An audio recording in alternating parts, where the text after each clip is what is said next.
Ayan, good morning. Update tayo sa ating corn seeder, corn planter. Almost finished na.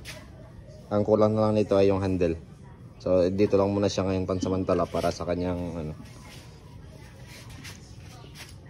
So yan, dyan nakakalagay yung mga corn. Yan. Tapos itong disc na to, yan yung kanyang sorting. Ayan, so tingnan natin paano siya gumagana. Ayan.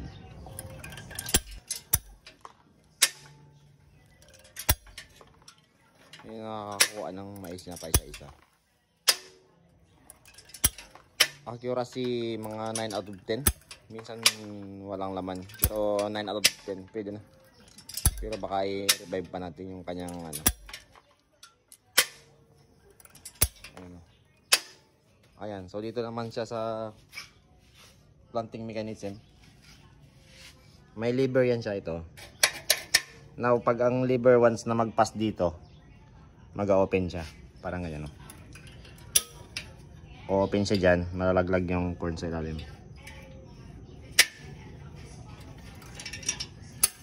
Ayan, no?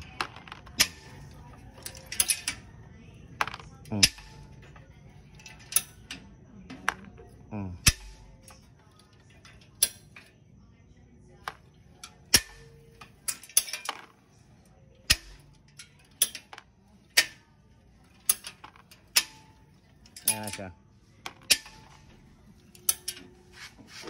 Once na bumuha siya sa lupa, o-open siya, malalaglag yung seed.